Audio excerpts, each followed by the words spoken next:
Welcome to Conversations. My name is Suresh Kochatal. Education, they say, is a very noble profession. It still is. Teachers are venerated, kind of looked upon in terms of what they do and looked up to for what they didn't do. Quite often, educational institutions across the country have set landmarks of their own. But over the last 2 decades, we have seen education going through a tectonic shift. Changes that were not predicted happened. During the lockdown, during the COVID, we saw the entire education sector going online. Something that we would not have imagined just a year ago, but things have changed. Along the way, education has also become a very important tool to get employed because that's a basic part of the education. That is, you need to get a job at the end of your course. Somebody who started an educational group 30 years ago, Mr. BP Padala, is with me today. And as I begin the conversation with him, one of the first questions that I would love to ask Mr. Padala is, why did you decide to start an educational institution way back in 1991? The answer has two components. When I was doing my mechanical engineering from CBIT, by the time I entered into second year, I realized that engineering was not my cup of tea. I could be a lousy engineer had I practiced engineering craft. So I decided, anyhow, I joined engineering so that I can finish the engineering degree and pursue something which is closer to my heart. By the time I was a voracious reader, I fell in love with letters. And also in the final year of engineering, along with a friend, I had edited one magazine called Prajna.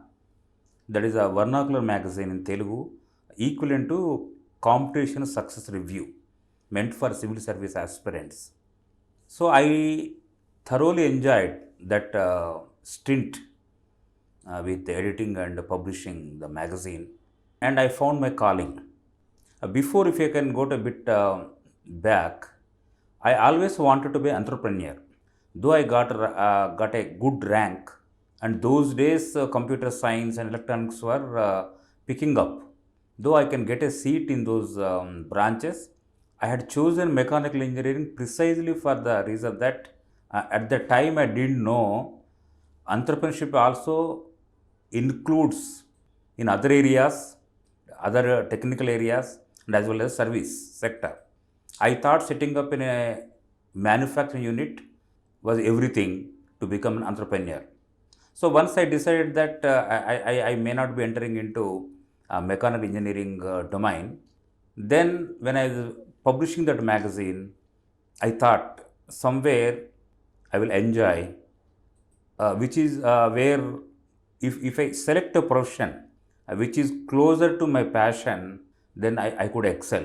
So that is the reason I had selected education as my profession.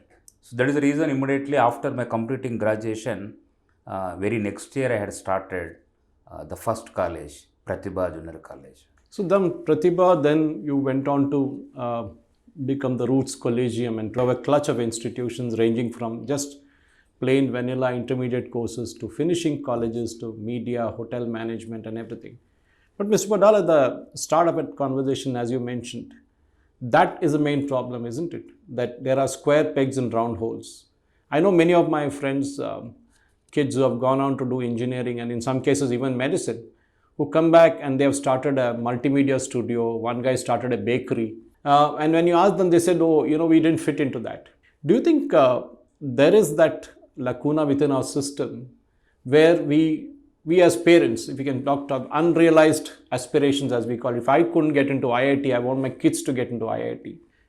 Does that passion, does that kind of thought process drive children to do courses which they don't like to do? Otherwise, there are so many creative courses which your colleges, which your group of institutions itself is doing, rather than doing something which they're forced to do. I mean, that is the main problem today, isn't it?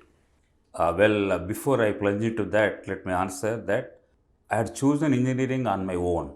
Okay. It was not imposed by my parents because they didn't know anything about higher education. So it was my own calling, my decision to get into engineering as well as the college branch, everything else. Having said that, why people to become doctors and engineers, particularly in Telugu states, I guess two reasons.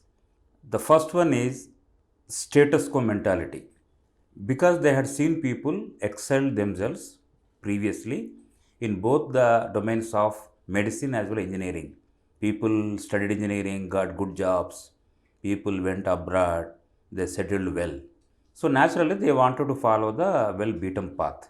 The second thing is, after the explosion of IT sector as well as a lot of engineering colleges, the aspirations of lower middle class had soared, because they had seen in their own lifetime that their son or daughter, after graduating engineering, got into an IT company and drawing the first month's salary that is more than the last salary of the parents. So that is a game changer. So to pursue other courses, then medicine and engineering, they should have very enlightened parents. More than that, they should have a financial cushion, because at the time there were no avenues for the employment generation. Then these two, if existed also, there were no awareness. But situation now has changed dramatically in the last few years. So when you say last few years, Mr. Parala, specifically, for example, one of the courses which I have done was hotel management. And when I did it way back in 1983, I passed out in 1986 out of IHM Chennai. Now, those days when I went and talked to my grandmother as to what I was doing, and I told her that I was working in a hotel, she was kind of horrified. She said, "Oh, how can you work in a hotel?" Because for them, the mindset of the hotel is something different. It was not considered a profession that many would get into. It is like saying the good old days, if you're not good at something, go to the army kind of thing. But today, even getting into the army is very tough. That is the main moot point today. But when you look at professions, do you think one is, of course, the mental makeup of the person who wants to go something? For example, the right brain versus the left brain. We keep talking of this concept. But as a student, when you're speaking to a student, when you're speaking to your own kids, for example, when you help them decide, most parents today have realized that it is better to let the kids do what they want rather than force them to do something which they don't like. Now, bringing that into question, would I now come into the picture that when you started your MBA college, for example, you had certain ideas in mind, and predictably thousands of MBA colleges sprouted all over the country, hundreds of them in around Hyderabad itself, and predictably many of them shut down because the opportunities were not great, the colleges were not good in standard.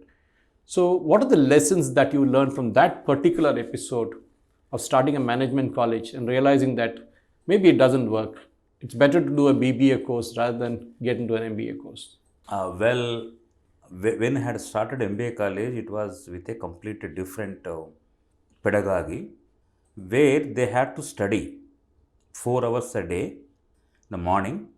By 1 o'clock, we had relieved them. The idea is to keep them working in companies, organized as interns during the 2 years learning, because this has got a history. In 2005, I had launched Mafai Academy, kind of, or rather a business partner from Mafai Staffing Solutions. So we had one module, the finishing school module is there.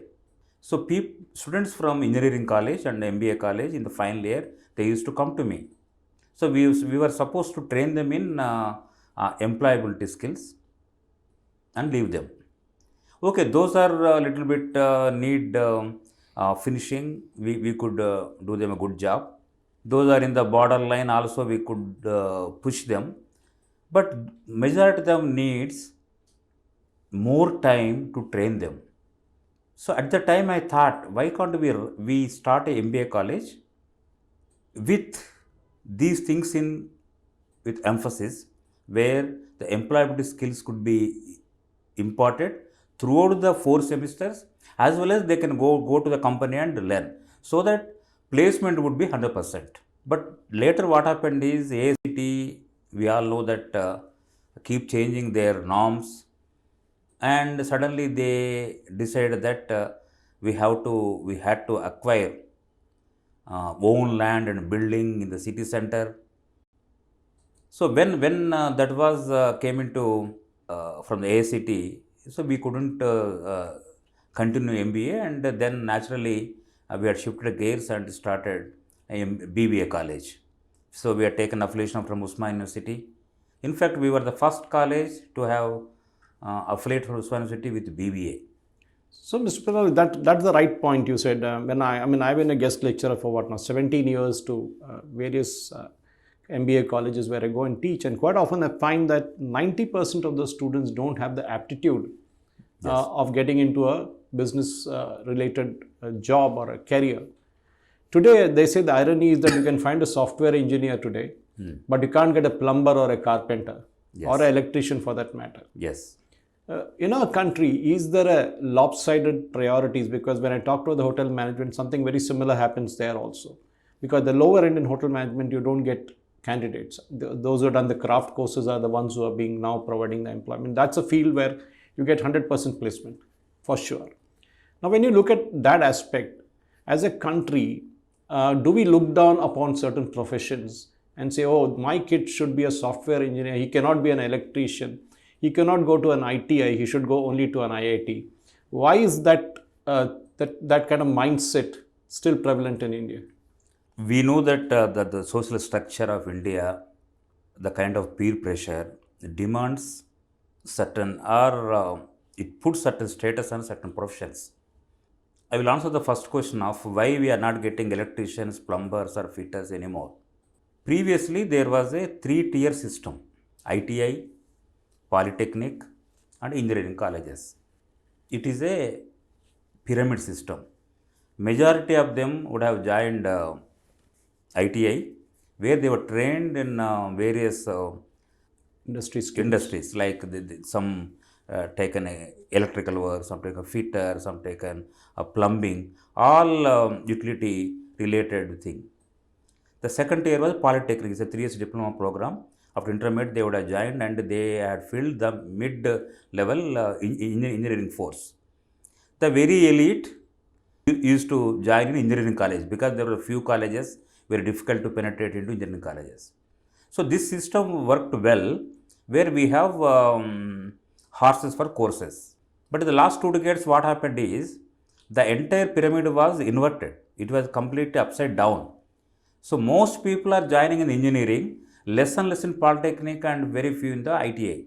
So once you get into engineering, very difficult to do, because again it has got other problems, the lack of quality in some of the engineering colleges, where you cannot learn any qualitative theory, nor you are experienced in the practical aspects of the engineering. So almost you are good for nothing.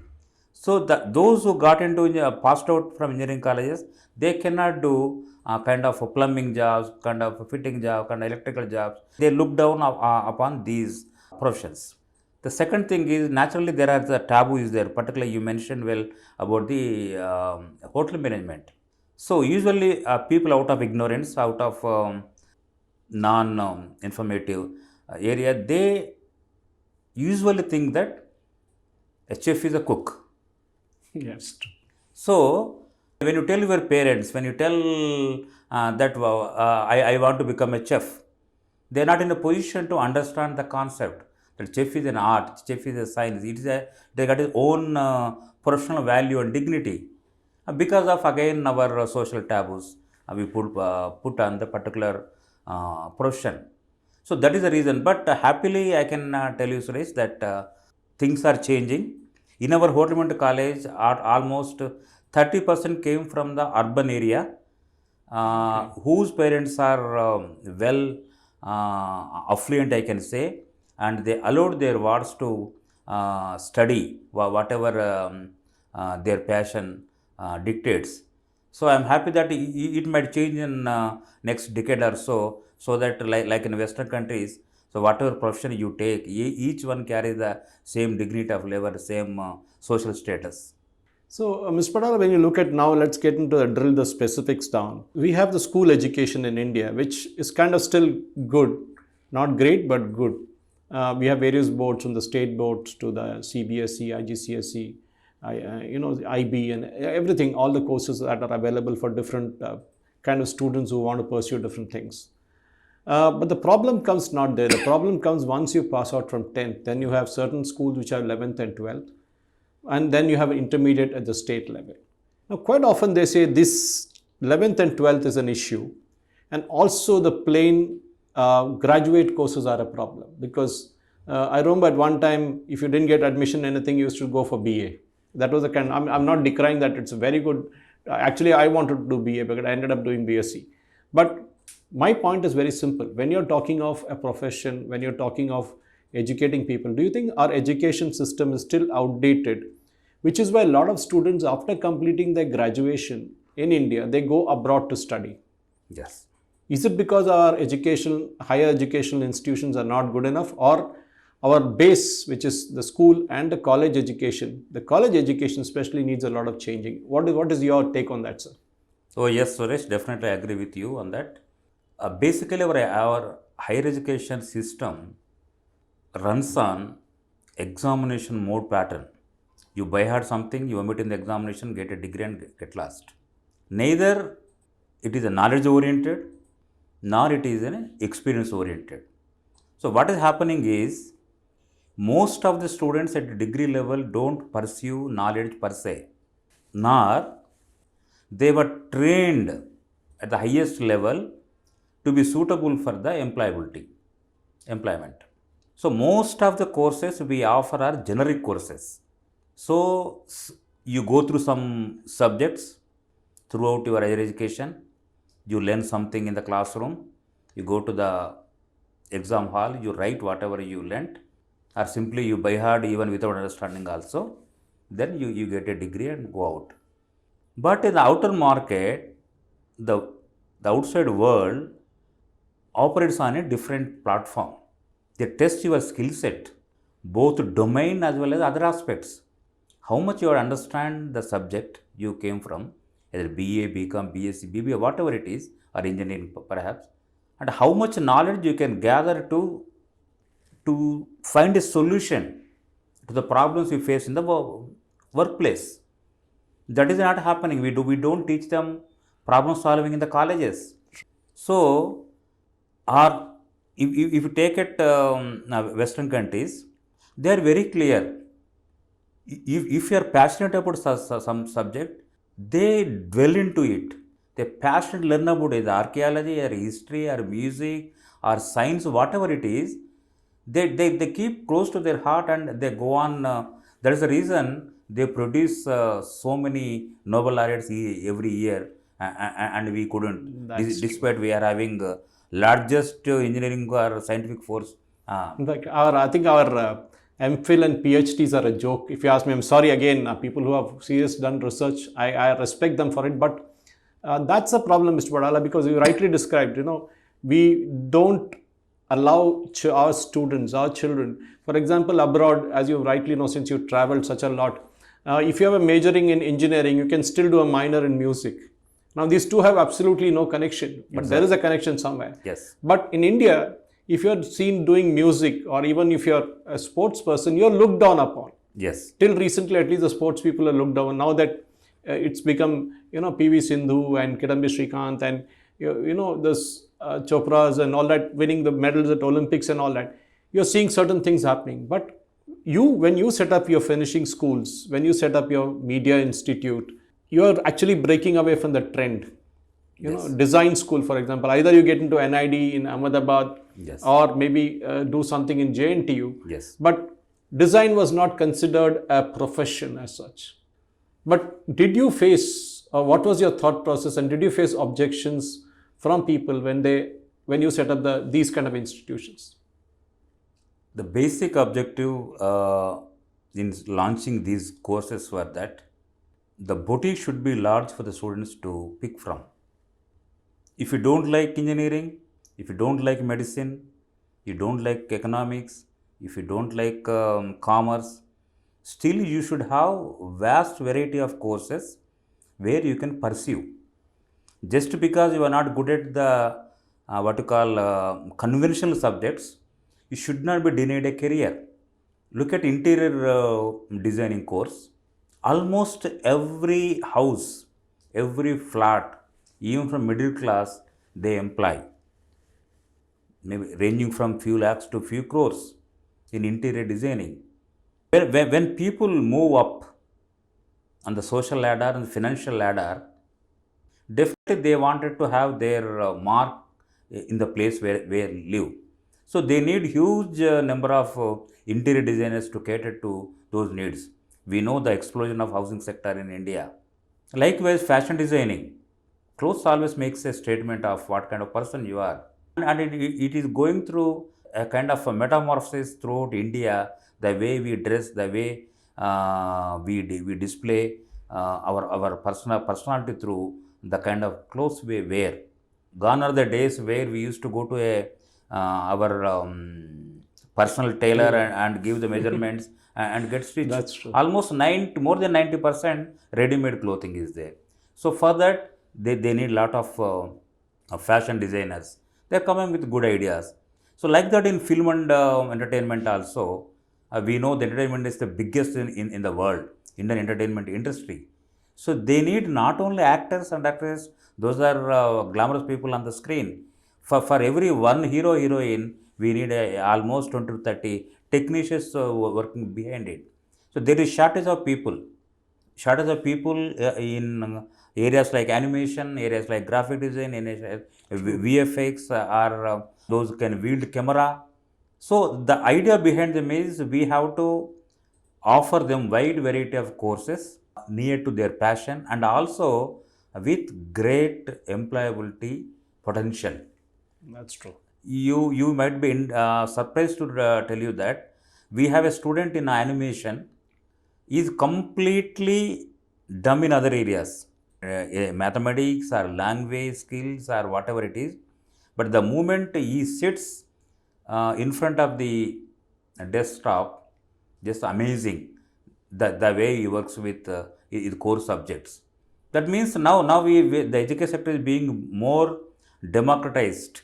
Those are coming from rural areas, coming for tier 2 towns where they are not good in supposed to be the trades of a urban crowd. Still you can do well. In fact, that's a point, Mr. Badal. I think you talked about the right word, the democratization of education. I think that's a catchword because while it's still great, I mean, you still get students, especially from tier 2 and tier 3 cities, as you mentioned, who come from the rural areas. Despite the lack of communication skills, they tend to do very well. I've seen numerous number of them come across like that. But while the students are still available for you, there must be a dearth of faculty. Okay, that problem is there in all industries, be it engineering. You did your engineering from CBIT. You know today's situation to get good lecturers in different colleges because the number of engineering colleges just mushroomed. Same with medicine today. You don't get good professors in medicine. They're calling the retired professors to come back. Yes. Now, when to teach specialized subjects like filmmaking, interior design, finishing schools, hotel management, how do you find the faculty? Because as a Roots Collegium, how do you go out and get those qualified faculty members? There are two reasons, Suresh, behind the scarcity of the faculty members. The one is the explosion of institutions across India and availability of qualified faculty, teaching force. This problem has genesis in the way we look at the education industry. Usually you call them noble industry, noble profession, and you keep a noose around their neck and you hang them in perpetuity. Because there is a kind of a socialist hangover where charging more is a taboo. Charging a bit of premium fee is equated to exploitation. There is an inherent constraints on the way you run an institution in India. Lot of government shackles are there, institutional shackles are there. More than government shackles, there is a societal pressure is there. If you look at the stats, 10 to 15% institutions only run under either government or aided sector.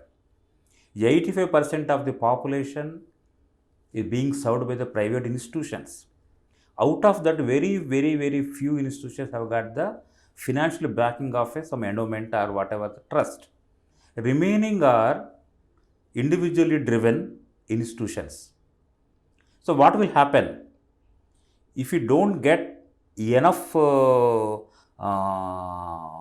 money? What will happen? You tend to cut the corners. You tend to run the institution within the budgetary constraints, and never you can build a center of excellence. And in the process, the faculty also suffer. You tend to pay less because no entrepreneur can support, can sustain with less fees for a longer time. So, because on one hand there are constraints in terms of fee from the society as well as the government. Another thing is you cannot increase on par with other industries. Just now we talked about IT or animation or other sectors where you they're getting paid very huge amounts. But why the institutions are not paying huge amounts to the faculty? Because they have to work within the constraint of the budget, whatever they are getting, and out of that they have to pay. So if you pay peanuts, you will get monkeys. So already the best is being migrated to other domains like IT, banking, or animation, whatever you can call it. The only sedimentary, those who cannot, I can say, is a 20/80 again. 20% who love the job of teaching, are qualitative, still are in the teaching field. 80% are because they cannot find a job in any other sector, they are forced to do teaching and remaining. So that explains the poor quality of teaching. And we like anybody else also face the same problem as you mentioned, particularly in technical courses like fashion design, interior design, because we have to get the working professionals as the teachers here. Unlike BBA, unlike BCom, where theory is being taught in the classroom, they are academicians. Here, working professionals. So obviously they are earning much. So we have to pay more than what they are getting by the practice to get them into a teaching line. So it is very difficult like any other institution, but we are trying very hard through various measures like we give them a security, job security, we give them a good ambience, we give them a creative freedom, and also try to give the better salaries than the rest of the market. Actually, as we come to the close of the conversation, two questions, Mr. Parala. One, of course, is the 3 I's which you talk of at Roots. If you could just propound what are those 3 I's and why did you arrive at the 3 I's and not say 4 I's? Usually the 3I philosophy, what we call is the connect between individual, institution and industry. Because we firmly believe in Roots that any student, whatever course he takes, if he is willing to join, he has to find a job. At the end of it. End of it. So that is the bottom line. So usually what is happening in colleges is that it is a kind of a traditional vanilla teaching. So whatever the university curriculum is there, the best colleges are there, they teach very well, but they fail to impart the skill set that push the students into the lap of companies. However knowledgeable you are, if you are not fine-tuned, if you are not refined, it's very difficult to get a job. So we brought industry into our triangle. So we studied what they need, what they need in order to absorb students into their workforce, what kind of training they need. So we took feedback from the companies, and based on that, apart from whatever university curriculum is that we teach, apart from that, we try to train them in those aspects. That is the reason we called it institution, individual, and as well as the industry. So without these 3, we cannot achieve the final goal. Before I let you go, Mr. Parala, the most obvious question is, having built up so many institutions over the last 3 decades, 30 years of Roots, do you foresee a situation or do you dream of setting up a private university by the same name or any other name for that matter? Is that there at the back of your mind as you walk towards the sunset? Obviously, university is the culmination of any serious academician. So they can look at the final achievement. But again, we are at the crossroad. A lot of changes are being made by the center as well as state. The new education system came into force. We don't know what will happen and how things will take shape and what kind of competition would be there in the market, whether the traditional brick and mortar system will sustain, will grow, or give into more innovative, dynamic online portals, online institutions. We never knew. So we have been watching the scenario, and if we can, definitely we will go for it. In fact, as we close this conversation, I mean, thank you, Mr. Padala, for joining us in this conversation Pleasure, today. It was Suresh. wonderful having you over the last 35 minutes, speaking to you and learning various aspects about the 3-decade journey that you have undertaken at Roots. But ladies and gentlemen, before I end this conversation, there's something that strikes at the back of my mind. They say teaching is a very noble profession, but to get teachers, quality teachers, is all the more tough. But what is more heartening with people like Mr. Padala is that they have broken the shackles of starting an engineering college or a medical college, which was the easiest thing to do. But getting into those fields like fashion designing, interior design, film, media, animation, and a host of other subjects, because today's youngsters are looking for jobs beyond just jobs. We need to break the stereotype. The government can give you only so much of jobs. The private sector has a lot of options. But in a country like ours, we need to think differently. We need to value what is called, the labor that we employ into it, the love for it, the love for the profession that we do. And all this and more is what Mr. Padala has done through his 3-decade journey in building up the Roots Collegium. And today we are glad that he shared his success story with us. Thank you for watching.